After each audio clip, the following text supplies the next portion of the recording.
ನಮಸ್ಕಾರ.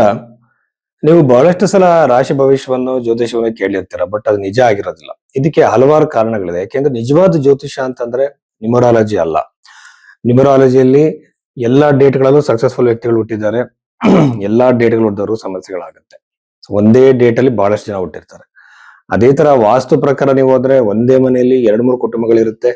ಒಂದೊಂದು ಕುಟುಂಬ ಚೆನ್ನಾಗಿರುತ್ತೆ, ಒಂದ್ ಕುಟುಂಬ ಚೆನ್ನಾಗಿರಲ್ಲ. ಟ್ಯಾರೋಟ್ ಕಾರ್ಡಿಗೆ ಹೋಗಿ ಬೇರೆ ಬೇರೆ ತರದ್ದು ಹೋಗಿ, ಈಗ ಒಂದು ಹರಳನ್ನ ಹಾಕೊಂಡ ತಕ್ಷಣ ನೀವು ಲೈಫ್ ಅಲ್ಲಿ ಸಕ್ಸಸ್ಫುಲ್ ಆಗಕ್ಕಾಗಲ್ಲ. ಯಾವ್ದೋ ಒಂದು ಹರಳು ಹಾಕೊಳ್ಳೋದು, ಯಾವ್ದೋ ಒಂದು ವಸ್ತುವನ್ನ ಮನೇಲಿ ಇಟ್ಕೊಳ್ಳೋದು, ಕಲರ್ ಕಲರ್ ವಸ್ತುಗಳನ್ನೆಲ್ಲ ಕೊಡ್ತಾ ಇದ್ದಾರೆ ಕೆಲವರು. ಸೊ ಇದು ಯಾಕೆ ಅಂತಂದ್ರೆ ಬೃಹತ್ ಪರಾಶರ ಹೋರಾಶಾಸ್ತ್ರದಲ್ಲಿ ಸ್ಟೋನ್ಸ್ ಬಗ್ಗೆ ಇಲ್ಲ, ನ್ಯೂಮರಾಲಜಿ ಬಗ್ಗೆ ಇಲ್ಲ, ದೊಡ್ಡ ದೊಡ್ಡ ಪೂಜೆಗಳು, ಕಾಸ್ಟ್ಲಿ ಪೂಜೆಗಳ ಬಗ್ಗೆ, ಜನಗಳು ಕೊಡ್ತಿರುವಂತ ಎಂತೆಂಥದೋ ಮಾಲೆಗಳು, ಎಂತೆಂಥದೋ ವಸ್ತುಗಳು, ಕಲರ್ ಕಲರ್ ಅವರೇ ತಯಾರು ಮಾಡಿರುವಂತದ್ದು ಏನೇನೋ ಒಂದು ವಸ್ತುಗಳು ಯಾವುದು ಕೂಡ ಇಲ್ಲ. ಯಾಕೆ ಅಂತಂದ್ರೆ ಬೃಹತ್ ಪರಾಶರ ಹೋರಾಶಾಸ್ತ್ರ ಹೇಳುವಂತದ್ದು ಏನಂದ್ರೆ, ಪರಾಶರ ಮಹರ್ಷಿಗಳು ಕರ್ಮಕ್ಕೆ ಅನುಸಾರವಾಗಿ ನಾವು ನಮ್ಮ ಫಲವನ್ನ ಪಡಿತೀವಿ ಅಂತೇಳಿ. ಸೊ ಅದರಲ್ಲಿ ಬದಲಾವಣೆ ಮಾಡ್ಕೊಳ್ಳಕ್ಕೆ ಸಾಧ್ಯ ಕಷ್ಟ, ಬಹಳ ಕಷ್ಟ. ಅದಕ್ಕೆ ಅವ್ರು ಹೇಳಿರುವಂತದ್ದು ಮಂತ್ರ ಜಪಗಳು, ದಾನಗಳು ಮಾತ್ರ. ಸೊ ಮಂತ್ರ ಜಪಗಳು ಅಂದ್ರೆ ಯಾವ ಗ್ರಹದಿಂದ ಸಮಸ್ಯೆ ಆಗ್ತಿದೆ ಆ ಗ್ರಹಕ್ಕೆ ಮಂತ್ರ ಜಪಗಳು, ದಾನಗಳು ಆ ಗ್ರಹಗಳಿಗೆ ಸಂಬಂಧಪಟ್ಟಂತೆ. ಕಾರ್ಮಿಕ್ ರೆಮಿಡಿ ಅಂತಾರೆ. ಈಗ ಶನಿಯ ಪ್ರಭಾವ ನೀವು ಜಾತಕದಲ್ಲಿ ಅತಿ ಹೆಚ್ಚಾಗಿದ್ದು ನಿಮ್ಗೆ ಸಮಸ್ಯೆ ಆಗ್ತಿದ್ದಾಗ ಶನಿ ರೆಪ್ರೆಸೆಂಟ್ ಮಾಡುವಂತಹ ವಯಸ್ಸಾದವರಿಗೆ ಸಹಾಯ ಮಾಡುವುದು, ವೃದ್ಧಾಶ್ರಮಗಳಿಗೆ ಸಹಾಯ ಮಾಡುವುದು, ಈ ತರ ಇದೇ ಹೊರತು ಇವೆಲ್ಲ ಜ್ಯೋತಿಷ್ಯ ಅಲ್ಲ. ಹಾಗಾಗಿ ನಿಜವಾದ ಜ್ಯೋತಿಷ್ಯ ಏನಂತ ಜನಗಳು ತಿಳ್ಕೋಬೇಕು. ಮತ್ತೆ ಜ್ಯೋತಿಷ್ಯರು ಹೇಳಿದಂಥದ್ದು ಯಾಕೆ ಸುಮಾರು ಸಲ ನಿಜ ಆಗಲ್ಲ ಅಂದ್ರೆ, ಒಂದು, ನಿಮ್ಮ ಡೇಟ್ ಆಫ್ ಬರ್ತ್ ಟೈಮ್ ಸರಿ ಇರಲ್ಲ. ಎರಡನೇದು, ನಿಮ್ಮ ಡೇಟ್ ಆಫ್ ಬರ್ತ್ ಟೈಮು ಸರಿ ಇಲ್ಲ ಅಂದ್ರೆ ಅವ್ರಿಗೆ ಹೇಗ್ ಭವಿಷ್ಯ ಹೇಳ್ಬೇಕು ಅಂತ ತುಂಬಾ ಜ್ಯೋತಿಷ್ಯರಿಗೆ ಗೊತ್ತಿಲ್ಲ. ನಾನು ಅನುಸರಿಸೋ ಪದ್ಧತಿ ಏನಂದ್ರೆ, ನಿಮ್ಮ ಜಾತಕದಲ್ಲಿ ಮತ್ತೆ ನಿಮ್ಮ ಹಸ್ತದಲ್ಲಿ ಇರುವಂತಹ ಲಕ್ಷಣಗಳನ್ನ ಎರಡನ್ನೂ ಕೂಡ ನಾನು ಗಮನಿಸಿ ಅನ್ವಯಿಸಿ ಹೇಳ್ತೀನಿ. ಯಾಕೆಂತಂದ್ರೆ ನಾಡಿ ಜ್ಯೋತಿಷದಲ್ಲಿ ಹಸ್ತದಲ್ಲಿರುವಂತ ಲೈನ್ಸ್ ಒಬ್ರಿಗಿದ್ದಂಗೆ ಇನ್ನೊಬ್ರಿಗೆ ಇರಲ್ಲ. ಅದನ್ನು ಗಮನಿಸಿ ಜಾತಕವನ್ನ ಮ್ಯಾಚ್ ಮಾಡಿದಾಗ ಬರ್ತ್ ಟೈಮ್ ಸರಿ ಇಲ್ಲ ಅಂದ್ರೂ ಕೂಡ ನಾವು ಪ್ರೆಡಿಕ್ಷನ್ಸ್ ನ ಕೊಡ್ಬೋದು, ಬಹಳ ಈಸಿಯಾಗಿ ಹೇಳ್ಬೋದು. ಇದು ಜ್ಯೋತಿಷ್ಯ ಆಗುತ್ತೆ. ಅದು ಬಿಟ್ಟು ನೀವು ಬರೀ ರಾಶಿ ಮೇಲೆನೆ ಎಲ್ಲ ಹೇಳ್ಬಿಡ್ತಾರೆ, ಎಲ್ಲಾನು ಕೂಡ ಜಮ್ ಸ್ಟೋನ್ಸ್ ಹಾಕೊಳ್ಳಿ ಅಂತ ಹೇಳ್ಬಿಡ್ತಾರೆ, ಹೆಸರು ಚೇಂಜ್ ಮಾಡ್ಕೊಳ್ಳಿ ಅಂತ ಹೇಳ್ತಾರೆ. ಒಂದೇ ಹೆಸರಲ್ಲಿ ಸಕ್ಸಸ್ಫುಲ್ ಆದವರು, ಫೇಲ್ಯೂರ್ ಆದವರು ತುಂಬಾ ಜನ ಇದ್ದಾರೆ. ಸೊ ಇದು ನಿಜವಾದ ಜ್ಯೋತಿಷ್ಯ. ಹಸ್ತ ಸಾಮುದ್ರಿಕೆಯನ್ನ, ರೇಖೆಗಳನ್ನ, ಜಾತಕವನ್ನ ಮ್ಯಾಚ್ ಮಾಡೋದೇ ನಿಜವಾದ ಪದ್ಧತಿ. ಸೊ ಇದು ನಮ್ಮ ಋಷಿಗಳ ಕಾಲದಿಂದಲೂ ಇದೆ. ಸೊ ಆ ರೀತಿ ನಿಮ್ಮ ಜಾತಕವನ್ನು ತೋರಿಸೋದಕ್ಕೆ ಭೈರವಿ ಆಸ್ಟ್ರೋದಲ್ಲಿ ಸಂಪರ್ಕವನ್ನು ಮಾಡಬಹುದು. ಕುಂಭ ರಾಶಿ 2026 ಜೂನ್ 7ನೇ ತಾರೀಕಿನ ನಂತರದಲ್ಲಿ ಈ ವಾರ ಫಲದಲ್ಲಿ ಈ ಒಂದು ಕುಂಭ ರಾಶಿಯಲ್ಲಿ ಜನಿಸಿದಂತವ್ರು ಏನೆಲ್ಲ ಪಾಸಿಟಿವ್ ನೆಗೆಟಿವ್ ಇದೆ ಅಂತ ನಾವು ನೋಡೋದಾದ್ರೆ, ರಾಶಿಯಲ್ಲಿರುವಂತಹ ರಾಹು, ಸಪ್ತಮದಲ್ಲಿರುವಂತಹ ಕೇತು. ರಾಹು ಗ್ರಹ ಯೂಶುವಲ್ ಆಗಿ ನಿಮಗೆ ವಿಚಿತ್ರವಾಗಿರುವ ಅನುಮಾನ ಸ್ವಭಾವನ ಕೊಡಬಹುದು ನಿಮ್ ಲೈಫ್ ಪಾರ್ಟ್ನರ್ ಮೇಲೆ. ಒಬ್ಬರು ಮೊನ್ನೆ ರೀಸೆಂಟ್ ಆಗಿ ನನ್ನ ಕ್ಲೈಂಟ್ ಅವರು ಫೋನ್ ಮಾಡಿದ್ವಿ, ಪ್ರೀತ ಅನುಮಾನ ಸ್ವಭಾವ ಅವ್ರಿಗೆ. ಅವ್ರ ಅನುಮಾನಗಳಿಗೆ ಯಾವುದೇ ಸಾಕ್ಷಿ ಇಲ್ಲ, ಆದ್ರೂ ಕೂಡ ಅನುಮಾನ ಪಡ್ತಾನೆ ಇರ್ತಾರೆ. ಬಟ್ ಅವ್ರ ಲೈಫ್ ಪಾರ್ಟ್ನರ್ ಸರಿಯಾಗೇ ಇದ್ದಾರೆ, ಅವ್ರು ತಪ್ಪು ಮಾಡಿಲ್ಲ ಪಾಪ. ಈ ರೀತಿಯಾಗಿ ವಿಚಿತ್ರವಾಗಿರುವಂತಹ ಥಾಟ್ಸ್, ಭಯ, ಇದು ಇನ್ಸೆಕ್ಯೂರಿಟಿಯಿಂದ ಬರುತ್ತೆ ಲೈಫ್ ಪಾರ್ಟ್ನರ್ ಬಗ್ಗೆ. ಒಬ್ಬ ವ್ಯಕ್ತಿ ಹೆಂಗ್ ಬೇಕಾದ್ರೂ ನಮಗೆ ಮೋಸ ಮಾಡೋ ಸಾಧ್ಯತೆ ಇದ್ದೇ ಇರುತ್ತೆ. ಸೊ ಹಂಗಂತೇಳಿ ನಾವೆಲ್ಲದನ್ನು ಕಂಡಿಡಿಯಕ್ಕಾಗಲ್ಲ. ಮೋಸ ಮಾಡಿದಾಗ ಅದನ್ನ ಮೋಸ ಮಾಡ್ಬಿಡ್ತಾರೇನೋ ಅನ್ನೋ ಒಂದು ಭಯದಲ್ಲಿ ಜೀವನ ಪೂರ್ತಿ ಕಳೆಯೋದು ತಪ್ಪಾಗತ್ತೆ. ಮಾಡ್ಬೇಕು ಅಂದ್ರೆ ಯಾವಾಗ ಮಾಡೇ ಮಾಡ್ತಾರೆ, ಯಾರು ತಪ್ಸಕ್ಕಾಗಲ್ಲ. ಆಂಗ್ಸೈಟಿಗೆ ಇವೆಲ್ಲ ಕಾರಣಗಳು ಇರುತ್ತೆ. ಮತ್ತೆ ಕೆಲವರಿಗೆ ಆಂಗ್ಸೈಟಿ ಇಶ್ಯೂಸ್ ಸಮೇತ ಹುಡ್ತಾರೆ.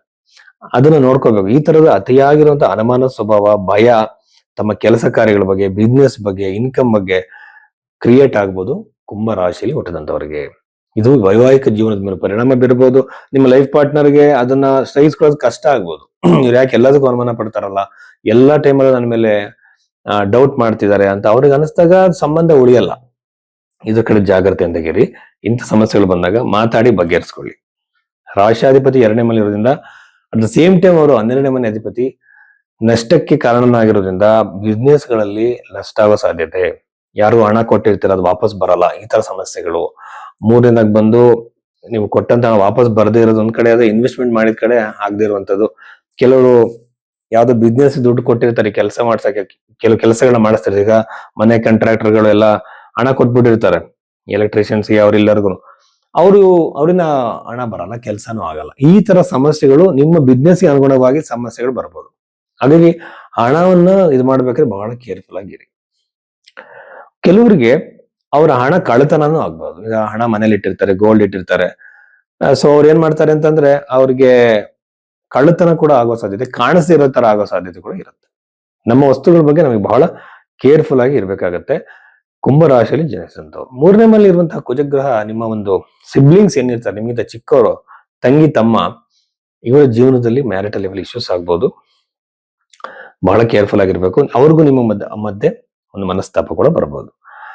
2ನೇ ಮನೇಲಿ ಇರುವಂತಹ ಶನಿಗ್ರಹ ಇದು ಬಂದು ಪಂಚಮದಿಂದ ದಶಮವಾಗಿರೋದ್ರಿಂದ ಮಕ್ಕಳಿಗೆ ಉದ್ಯೋಗ ಪ್ರಾಪ್ತಿ ಆಗುತ್ತೆ.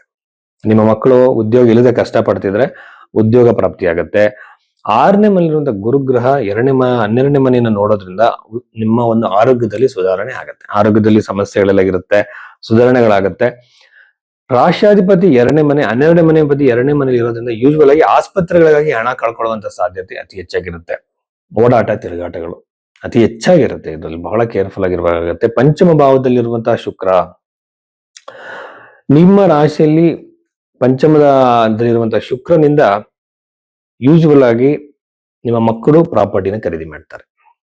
ಆಮೇಲೆ ಪಂಚಮಾಧಿಪತಿ ಬುಧಗ್ರಹ ಅಲ್ಲೇ ಇರೋದ್ರಿಂದ ವಿದ್ಯಾರ್ಥಿಗಳಿಗೆ ಅತ್ಯುತ್ತಮವಾಗಿದೆ. ಸ್ಕೋರ್ಗೆ ಸಂಬಂಧಪಟ್ಟಂತೆ ಆಗಿರ್ಬೋದು, ಎಜುಕೇಶನ್ ಹೊಸ ಕೋರ್ಸ್ ಮಾಡೋರಿಗೆ ಆಗಿರ್ಬೋದು, ಗೌರ್ಮೆಂಟ್ ಜಾಬ್ ಟ್ರೈ ಮಾಡ್ತಿರುವಂತವ್ರು, ಈಗ ಕಾಂಪಿಟೇಟಿವ್ ಎಕ್ಸಾಮ್ಸ್ ಓದ್ತಾ ಇರ್ತಾರೆ, ಅವರೆಲ್ಲರಿಗೂ ಕೂಡ ಈ ಒಂದು ಟೈಮ್ ಪೀರಿಯಡ್ ಬಹಳ ಚೆನ್ನಾಗಿದೆ.